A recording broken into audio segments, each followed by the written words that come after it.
여러분 안녕하십니까? 광주 MBC 뉴스투데이입니다. 먼저 오늘의 주요 뉴스입니다. 문재인, 안희정 등 민주당의 유력 대선 주자들이 주말과 휴일 동안 호남 표심을 집중 공략했습니다. 오늘은 안철수 국민의당 의원이 광주를 찾습니다. 지난해 총선에서 낙선한 뒤 정계에서 물러났던 강기정 전 민주당 최고위원과 이용섭 전 의원이 정계에 복귀했습니다. 1년 앞으로 다가온 광주시장 선거 구도에 어떤 영향을 미칠지 주목됩니다. 광주역과 송정역을 오가는 셔틀 열차의 운행 시간이 개선돼 고속열차 환승 시간이 단축될 것으로 보입니다. 한국과 이탈리아 회사의 합작법인이 여수에 8천억 원 이상을 투자하기로 해 지역 경제 활성화에 도움이 될 전망입니다. 문재인, 안희정 등 민주당의 유력 대선 주자들이 광주와 전남북을 돌며 호남 표심을 집중 공략했습니다. 오늘은 국민의당 안철수 의원이 광주를 찾습니다. 김철원 기자입니다. 안희정 충남지사가 광주 전남에서 이틀째 대선 행보를 이어갔습니다.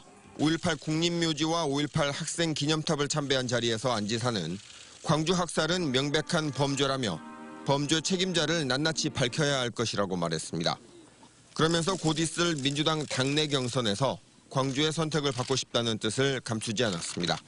차별과 억압이 없는 나라를 만들자라고 하는 이 정의감, 저는 그것이 광주 정신이고 광주 시민들이 저에게 거는 기대라고 생각을 합니다. 전북 혁신도시를 찾은 문재인 더불어민주당 전 대표는 국민연금 기금운용본부를 찾아 공공기관 이전은 민주당의 성과임을 강조했습니다. 그러면서 공공기관 직원은 물론 가족이 모두 내려와 살 수 있도록 하기 위해 정주 여건을 개선하겠다고 약속했습니다. 박근혜 정부가 추진했던 공공부문 성과 연봉제에 대해서는 반대의 뜻을 분명히 했습니다. 성과에 대한 평가라는 것이 자의적으로 이루어지지 않는다라는 것이 좀 담보가 돼야만 이 성과연봉제라는 것이 설득력이 있지 않을까. 한편 안철수 국민의당 전 대표는 오늘 광주를 찾아 대선 주자 초청 토론회에 참석할 예정입니다. 탄핵 심판과 조기 대선 일정이 가시화하면서 호남 민심을 잡고자 하는 대선 주자들의 발걸음이 더 바빠지고 있습니다. MBC 뉴스 김철원입니다. 지난해 4.13 총선에서 낙선한 뒤 정치 2선으로 물러났던 강기정 전 민주당 최고위원과 이용섭 전 의원이 정계에 복귀했습니다. 지역 정가에 따르면 강 전 최고위원과 이 전 의원은 최근 더불어민주당 광주 북구갑과 광산을 지역위원장에 각각 공모했습니다. 조기 대선을 앞두고 야권 심장부인 광주의 조직을 정비하는 차원에서 실시되는 이번 공모에 두 전 의원이 응하면서 1년 앞으로 다가온 광주시장 선거 구도에 어떤 영향을 미칠지 주목됩니다.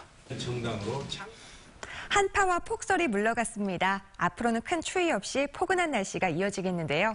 오늘 광주가 영하 4도로 아침에는 조금 춥게 출발했습니다. 다행히 낮 기온은 9도까지 오르면서 어제보다 3도가량 높겠는데요. 낮에는 대체로 맑다가 점차 흐려지면서 밤에 우리 지역 눈과 비가 내리겠습니다. 예상 강수는 5mm 미만으로 그렇게 많은 양이 내리지는 않지만 내린 눈과 비가 얼어서 미끄러운 곳 있으니까요. 각별히 주의하셔야겠습니다. 또 동부 지역을 중심으로는 대기가 메말라가고 있습니다. 그 밖에 광주와 전남 지역에서도 대기가 많이 건조하니까요. 화재 예방에 주의하셔야겠습니다. 또 오후가 되면서 미세먼지 농도가 짙어집니다. 내일까지 우리 지역 한때 나쁨 수준 보일 것으로 예상됩니다. 현재 기온 보시면 영광이 영하 6.8도, 장성이 영하 6.4도까지 떨어져 있고요. 대부분 지역 낮 기온 8도 안팎으로 예상됩니다. 어제보다 2도에서 3도가량 높을 것으로 보입니다. 곡성과 구례가 8도, 보성 9도를 보이겠습니다. 날씨였습니다. 추위가 여전히 기세를 떨치는 동안 봄이 어느새 성큼 다가왔는데요. 무등산은 개구리가 알을 낳았고 봄을 알리는 야생화도 꽃망울을 터뜨렸습니다. 봄이 오는 소리 이미지 뉴스 리포터가 전해드립니다. 아직 눈이 쌓여있는 무등산 기슭에 노란 꽃잎이 수줍게 얼굴을 드러냈습니다.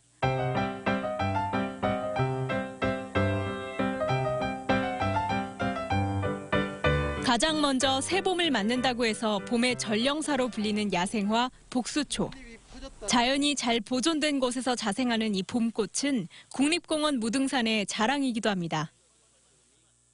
올해 복수초의 개화 시기는 2월 초였는데요. 작년보다 일주일 정도 앞당겨졌습니다.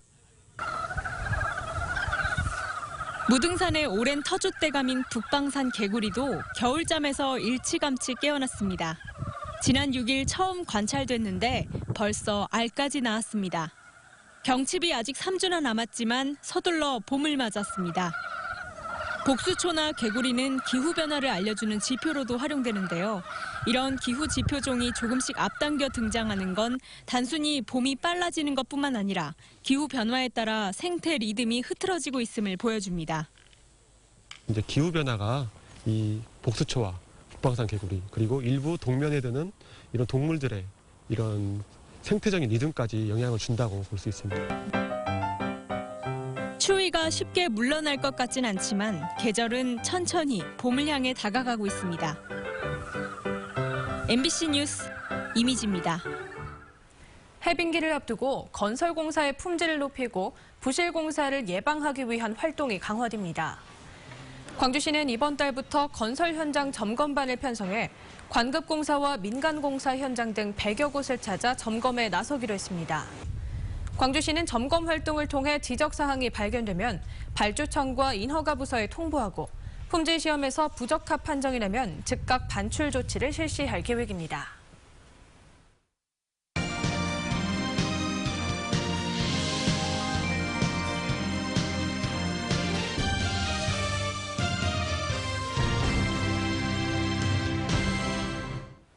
무기수 김신혜 씨의 재심 개시 여부가 대법원에서 최종 결정됩니다. 광주지방검찰청 해남지청은 지난 10일 무기수 김신혜 씨의 항고 기각이 결정난 뒤 곧바로 대법원에 재항고했다고 밝혔습니다. 김 씨는 지난 2000년 3월 친부 살해 혐의로 무기징역이 확정됐지만 잘못된 수사와 위법 증거가 채택됐다며 지난 2015년 1월 법원에 재심을 청구해 그해 11월 1심에서 재심 결정이 내려졌습니다. 조선시대 진도에는 전국 최대 규모의 말목장이 있었다는 사실이 확인됐습니다. 조선시대 말 관련 장부인 목장색 등록이 번역돼 출판될 예정입니다. 신광학 기자입니다. 나지막한 야산들이 이어지며 분지가 펼쳐지는 진도군 지산면. 조선시대 이곳은 목장면으로 불렸습니다. 말을 관리한다는 뜻의 관마리는 목장을 감독하던 관청이 있었던 곳으로 추정됩니다. 목장을 운영하게 되면은 거기를 목장만의 운영이 아니고 또 병선을 배치하고 병사들을 배치해야 이걸 전체적인 또 외부적인 위해서를 막을 수가 있어요. 지금도 남아있는 감목관들의 공덕비는 조선시대 당시 관청의 규모를 짐작케 합니다. 진도군의 말 목장이 운영된 사실이 드러난 것은 조선 왕조실록 태종 14년도부터입니다. 1414년 제주에서 말 1800마리를 옮겨와 감목관을 설치한 뒤 추자도 주민들을 이주시켜 말을 관리했다는 내용이 공식 기록에 등장합니다. 성종 때 전라도 관찰사 이숙함은 장계를 통해 구름 같은 말대들이 비단을 펼친 듯 들을 덮고 라는 표현으로 진도의 말 목장 규모를 묘사하기도 했습니다. 서울대 규장각에 보관된 목장 색등록 진도편이 진도문화원에 의해 번역됐습니다. 말과 함께 살아온 진도군의 옛 역사를 알리고 보존하기 위해서입니다. 목장이로 그때 이제 지정됐을 때 그때 그 산들이 어떤 모양이었을까 하는 것을 이제 상상을 하지요. 조선시대 국영 목장이던 진도군의 역사와 문화의 변천사가 담긴 목장 색등록은 이달 말 출간됩니다. MBC 뉴스 신광하입니다. 롯데케미칼과 이탈리아 국영 석유 업체가 합작 형태로 여수 국가산단에 8천억 원 이상을 투자하기로 했습니다. 전라남도에 따르면 두 회사의 합작 법인인 롯데베르살리스 엘라토마스는 최근 여수 산단에 1,200억 원의 추가 투자를 결정해 지난 2013년과 15년에 협약한 6,900억 원에 이어 모두 8,100억 원을 투자하기로 했습니다. 이 합작 법인은 대규모 합성 고무 생산 프로젝트를 추진할 예정이며 현재 여수시와 코트라 산업통상부 등과 투자 실현을 위한 세부 협의에 착수한 상태입니다. 국립아시아 문화전당이 지역 문화사업의 문호를 개방하기로 했습니다. 국립아시아 문화전당은 오는 9월 개막하는 광주 디자인 비엔날레 전시장 공간을 제공하고 내년으로 예정된 광주 비엔날레도 전시장을 개방하기로 했습니다. 문화전당의 주요 전시 공간인 문화창조원의 복합전시관은 높이를 8에서 16m까지 자유자재로 조절할 수 있어 대형 설치 작품이 많은 비엔날레와 연계되면 시너지 효과가 높을 것으로 기대됩니다.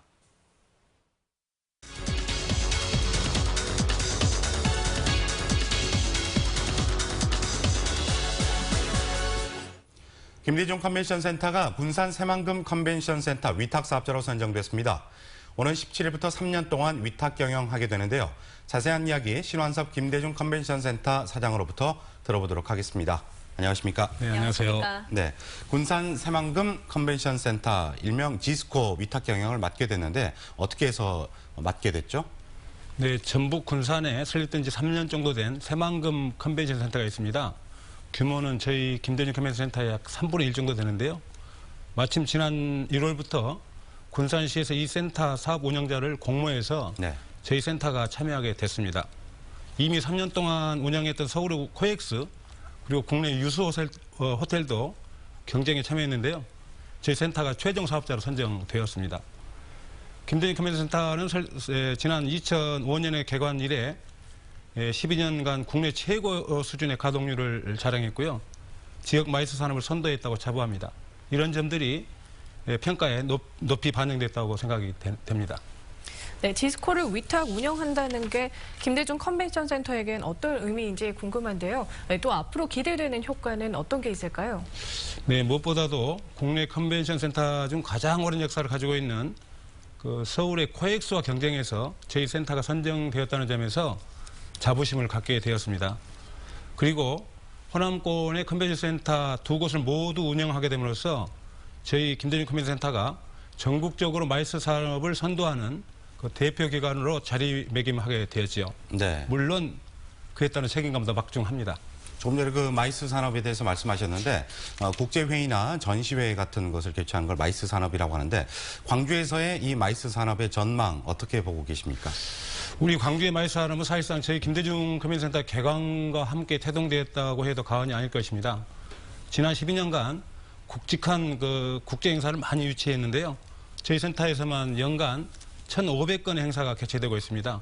물론 아직 그 서울이나 부산 등 마이스 산업 대표 도시에 비교하면 열악한 점도 있습니다만, 그 작년에 개통된 KTX, 그 다음에 금년에 SRT도 개통됨으로써 교통 여건도 좋아졌고, 특히 2019년 그 세계 수영 선수권대회가 광주에서 개최됨으로써 여러 가지 마이스 산업에 도움될 수 있는 그런 환경이 좋아지고 있습니다. 앞으로도 지속적으로 발전될 것으로 기대됩니다. 네, 그렇다면 올해 김대중 센터는 어떤 사업을 중점적으로 할 계획인가요? 예, 저희 센터는 가장 중요한 게 더불어 사는 광주를 견인하는 데 주로 목표로 삼고 있습니다. 물론 가동률도 높이고 더 중요한 거는 이제 고객 중심으로 경영을 하겠다는 거고요. 저희가 직접 주관하는 전시회가 1년에 한 10건 정도 있습니다. 이걸 더욱 내실화하고 특히 나주 혁신도시 관련 행사를 적극적으로 발굴할 계획입니다. 무엇보다도 금년에 새롭게 운영하게 된 그 새만금 컨벤션센터가 조기에 정착화되도록 열심히 노력하고 호남권의 마이스 산업을 대표하는 그런 센터가 되도록 노력을 할 것입니다. 네, 알겠습니다. 오늘 이른 아침 좋은 말씀 고맙습니다. 네, 감사합니다. 광주역과 송정역을 오가는 셔틀 열차의 운행 시간이 고속열차 운행 시간에 맞춰 조정됩니다. 광주시는 지난해 12월부터 하루 30회 운행되고 있는 광주역에서 광주 송정역 간 셔틀 열차의 운행 시간을 국토부, 코레일 등과 협의해 오는 28일부터 조정하기로 했습니다.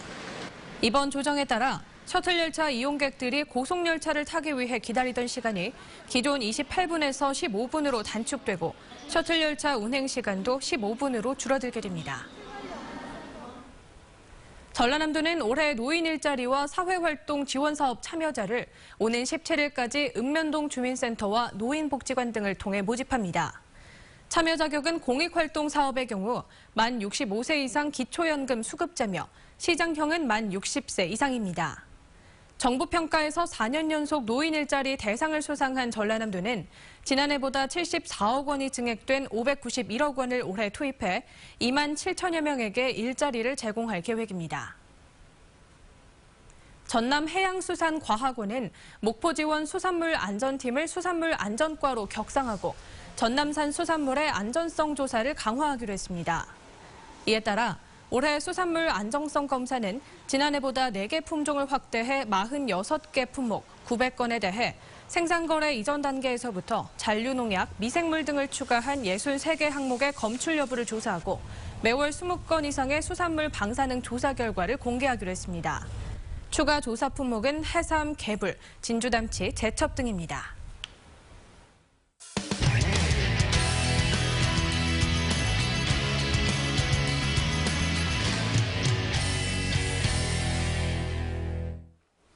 지난해 제주를 강타한 32년 만에 한파로 감귤 생산량이 줄었는데요.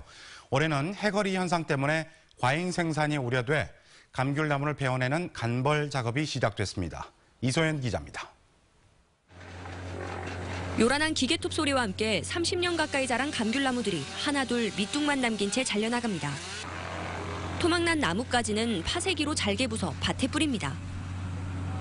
감귤 생산량을 줄이고 품질도 높이기 위해 나무의 절반을 베어내는 2분의 1 간벌입니다. 그 나무가 막 밀식이 되다 보니까 그 햇빛도 안 들어오고 또 맛도 없고 이렇게 해서 이 간벌을 고품질 생산을 하기 위해서 간벌을 하게 됐습니다. 간벌을 하면요 햇빛 비침이 좋아지고 일단은 작업 통로도 확보되고 병해충도 적어집니다. 올해 간벌 목표 면적은 460헥타르. 지금까지 신청된 면적은 목표의 60%에도 미치지 못하고 있습니다. 감귤값이 예년보다 60%나 높아지면서 간벌에 참여하는 농민이 줄었기 때문입니다. 작업잔에 대해서 헥타르당 150만 원 정도 장비와 인건비를 지원하고 있습니다. 특히 정책 지원이라도 이런 부분에 인센티브를 줘서 자발적인 참여를 유도할 예정입니다. 지난해상 감귤 생산량은 49만 9천 톤. 재작년보다 2만 톤 줄었지만 올해는 해거리 현상 때문에 늘어날 것이라는 전망이 나오고 있습니다. 올해 감귤원 2분의 1 사업은 각 마을과 장목간별로 오는 4월까지 이어집니다. MBC 뉴스 이소연입니다. 경상남도 함양군이 천연기념물로 보호되고 있는 전국의 나무들을 모아 숲을 조성할 계획입니다. 숲이 완공되면 우리나라 최초의 인공숲인 함양 상림에 이어 또 하나의 관광명소가 될 것으로 기대됩니다. 박민상 기자입니다. 선배의 기계를 간직한 송리 정이품송, 600년이 넘은 역사를 간직한 명륜당의 은행나무, 무성한 로고스가 숲을 이룬 제주 평대리의 비자림 군락, 모두 천년 기념물로 보호되고 있는 우리의 소중한 자산들입니다. 이처럼 전국에 산재한 천년 기념물로 지정된 나무들의 후계목을 육성하는 숲이 함양에 조성됩니다. 함양군은 상림 인근 4만여 제곱미터의 터에 천년 기념물 숲, 이른바 고운 생태숲을 2020년까지 만든다는 계획입니다. 고운 생태숲은 경기, 강원, 충청, 전남, 경북, 제주 등 전국 9개 군역으로 나누어 조성됩니다. 함양군은 고운 생태숲이 휴식이 필요한 상림의 대체는 물론 2020 함양 산삼 항로화 엑스포 개최에도 긍정적인 효과를 가져올 것으로 기대하고 있습니다. 상림으로 집중되는 이런 사람들도 분산도 시키고 또 새로운 우리 천년 숲을 만들 수가 있기 때문에 1200년 전 고운 채치원 선생에 의해 우리나라 최초로 조성된 인공숲인 상림에 이어 상림 바로 인근에 들어설 고운 생태숲은 함양의 또 다른 볼거리가 될 것으로 기대됩니다. MBC 뉴스 박민상입니다. 광주 지역 자치단체가 잇따라 새마을길을 철거하고 있습니다. 광주시에 이어 지난 9일 동구청이 청사에 걸려있던 새마을길을 내리면서 광주 지역 자치단체 가운데 북구청만 새마을길을 내걸고 있습니다. 한편 지난 1994년 대통령 직속기구인 행정쇄신위원회는 새마을길 개항을 각 기관 자율에 맡겼고 자치단체는 지금까지 관행적으로 개항하고 있습니다. 난독증으로 어려움을 겪고 있는 학생들을 지원하기 위한 조례가 제정됐습니다. 광주시 의회를 통과한 조례안에 따르면 광주시 교육청은 난독증 학생을 위한 교육 훈련 프로그램을 마련하고 난독증 학생 실태 파악 등이 포함된 지원 계획을 매년 수립해야 합니다. 한편 지난해 실시된 실태 조사에서 광주 지역 초등학생 685명이 읽기에 어려움이 있는 것으로 나타났습니다. 화재에 취약한 전통시장의 노후 전선이 전면 교체됩니다. 광주시는 대구 서문시장과 여수 수산시장 화재를 계기로 24개 전통시장에 대한 화재 안전점검을 실시한 결과 186건을 적발하고 노후 전선 교체 작업 등을 추진하기로 했습니다. 이에 따라 양동 채소시장에서는 긴급 교체 공사가 실시됐고 전선 교체 등이 필요한 시장에 5,800만 원의 특별 교부금을 지원하기로 했습니다. 채팅앱을 통한 성매매가 급증한 것으로 나타났습니다.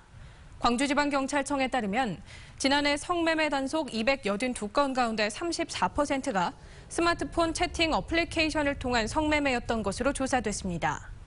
이는 지난 2015년 6.7%보다 5배 이상 급증한 겁니다. 이처럼 채팅앱으로 인한 성매매가 급증하면서 청소년들의 성범죄 노출 위험도 커져 지난해 성매매 여성으로 적발된 청소년은 23명으로 확인됐습니다.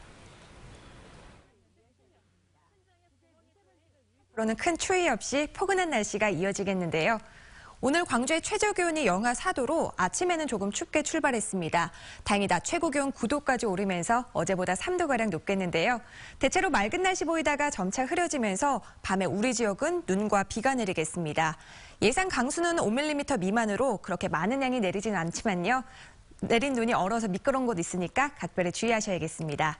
동부 지역을 중심으로는 대기가 메말라가고 있습니다. 그 밖의 지역에서도 대기가 많이 건조하니까 화재 예방에 주의하셔야겠습니다. 또 오후부터는 미세먼지가 많이 짙어집니다. 내일까지 우리 지역 한때 나쁨 수준 보일 것으로 예상됩니다. 현재 기온 보시면 영광과 장성, 담양 영하 6도대까지 떨어져 있고요. 낮 최고 기온은 8도 안팎으로 예상됩니다. 대부분 지역 어제보다 2도에서 3도가량 높겠습니다. 곡성과 구례 8도, 보성이 9도로 예상됩니다. 오늘 전 해상에선 1m 안팎으로 물결 잔잔하게 일겠습니다.